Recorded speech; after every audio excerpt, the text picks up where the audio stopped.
বিসমিল্লাহির রহমানির রহিম। প্রিয় শিক্ষার্থীরা, আশা করি তোমরা অনেক অনেক ভালো আছো। তোমরা চতুর্থ শ্রেণীর শিক্ষার্থী, তোমরা যারা রয়েছে, তোমাদের প্রথম প্রান্তিক মূল্যায়ন বা প্রথম সাময়িক পরীক্ষা তোমাদের যাদের হবে, কয়েকদিনের মধ্যে তোমাদের পরীক্ষাটি হওয়ার সম্ভাবনা খুবই খুবই বেশি।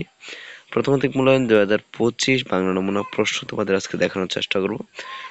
সেটি পেতে হলে অবশ্যই বলবো, যারা এখনো চ্যানেলটি সাবস্ক্রাইব করেনি তোমরা এখনই চ্যানেলটি সাবস্ক্রাইব করে বেল বাটনে ক্লিক করা হয়, যেন এরকম নতুন নতুন ভিডিওগুলো তোমাদের কাছে সর্বপ্রথমে চলে যায়। তো তোমাদের পরীক্ষাটি কেমন হবে, কিরকম হবে, কি কি আসতে পারে, আসার সম্ভাবনা রয়েছে, সেগুলো নিয়ে আজকে তোমাদের আলোচনা করার চেষ্টা করবো। তো সবাই একটু পুরো ভিডিওটি মনোযোগ দিয়ে দেখবে, সবাই একটু ভালোভাবে দেখো। তো প্রথমত তোমাদের পরীক্ষাটি হবে 2 ঘন্টা 30 মিনিটের এবং পরিমাণ থাকবে 100 মার্কের।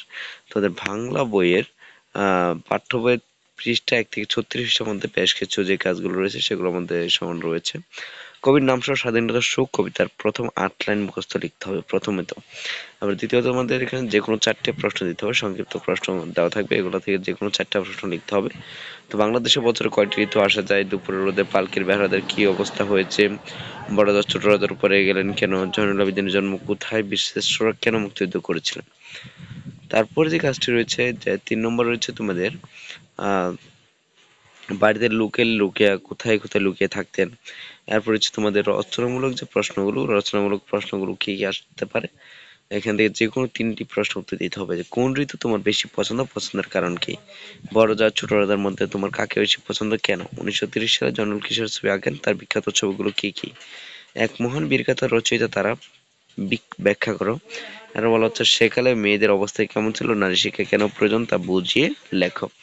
তারপরে 4 নম্বর তোমাদের যে কাজগুলো থাকবে, শব্দগুলো অর্থ লিখতে হবে। যে মুষলধারে অর্থ কি, নবান্ন অর্থ কি, আদল অর্থ কি, অনুবীক্ষণ অর্থ কি, বিদ্রোহ, খাসা, অধিকার, এগুলো অর্থ কি। 5 নম্বর রয়েছে তোমাদের শূন্যস্থানগুলো উত্তর দিতে হবে। 6 নম্বর রয়েছে তোমাদের প্রদত্ত শব্দগুলো বিপরীত শব্দ লিখতে হবে। এখানে যেগুলো 5টা বিপরীত শব্দ লিখতে হবে। তারপর 7 নম্বর এখানে যে শব্দগুলো দেওয়া আছে সেগুলো সমার্থক শব্দ লিখতে হবে। সমার্থক শব্দ কি সেটা আমি আশা করি নিশ্চয়ই বুঝো। যেগুলো 5টা লিখতে হবে। এখান থেকে 8 নম্বরে তোমাদের থাকবে নিচের শব্দগুলোতে বাক্য তৈরি করতে হবে। এখানে যে শব্দগুলো রয়েছে সেগুলো দিয়ে বাক্য তৈরি করতে হবে। 9 নম্বরে হচ্ছে উপযুক্ত স্থানে বিরাম চিহ্ন বসিয়ে অনুচ্ছেদটি তোমার উত্তরপত্রে লিখো। তো এই ছিল তোমাদের যে যে কাজগুলো আসার সম্ভাবনা রয়েছে, সেগুলোর মধ্যে থেকে আরো কিছু কাজ রয়েছে। যারা এখনো চ্যানেলটি সাবস্ক্রাইব করেনি তোমরা এখন এই চ্যানেলটি সাবস্ক্রাইব করে বেল বাটনে ক্লিক করে রাখো, যেন এরকম নতুন ভিডিওগুলো তোমাদের কাছে সর্বপ্রথমে চলে যায়। তারপর তোমাদের 10 নম্বর যেটি থাকবে, যে সঠিক উত্তরটি বাছাই করে উত্তরপত্রে লিখো। যে এখানে যে সঠিক উত্তরগুলো আছে সেগুলো লিখবে। বাবা জনগণকে আদর করে ডাকতেন, কি ডাকতেন, খোকা, দুঃখু, টুনু, মিঠু, এখানে কোনটি হবে। আশা করি তোমরা জানো এখানে। আর না জানলে অবশ্যই আমাকে কমেন্টে জানাতে পারো, আমি সেগুলোর উত্তর তোমাদের দেওয়ার চেষ্টা করবো। এরপর 11 নম্বর দেখতে পাচ্ছ নিচে যুক্ত বর্ণগুলো ভেঙে দেখাও। এখানে যুক্ত বর্ণগুলো ভেঙে লিখতে হবে, যে কোনো 5টি তোমাদের দিতে হবে। এরপর এক কথায় প্রকাশ করতে হবে। এখানে আছে চোখের আড়ালে থাকা, যার শোয়া যায় না, হালকা ঝিরঝিরি বৃষ্টি, জানার ইচ্ছা, অত্তর, সাহসের কাজ। অবশেষে রয়েছে তোমাদের যেমন তোমাদের একটি দরখাস্ত থাকবে, যে মনে করো তোমার নাম শান্ত বা শান্তা, তুমি 4র্থ শ্রেণীর ছাত্র বা ছাত্রী, তোমার ছোট বোনের অসুখ করেছে, তোমার বাবাও বাড়িতে নেই, এমন অবস্থা তুমি স্কুলে যেতে পারছো না, তা জানিয়ে তোমার বন্ধুর কাছে একটি চিঠি লিখবে। এখানে একটা চিঠি লিখতে হবে বা এখানে তোমাদের একটি দরখাস্ত থাকতে পারে সে বিষয়ে।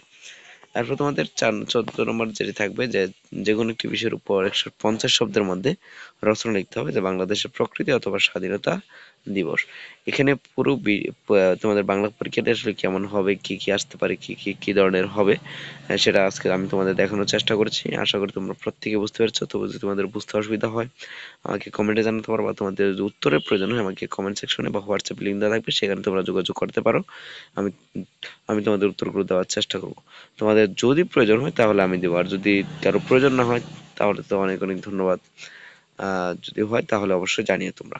তো আজকের জন্য এতটুকু। প্রিয় শিক্ষার্থীরা, পরবর্তী ভিডিওর জন্য তোমাদের প্রত্যেকের আমন্ত্রণ রইল।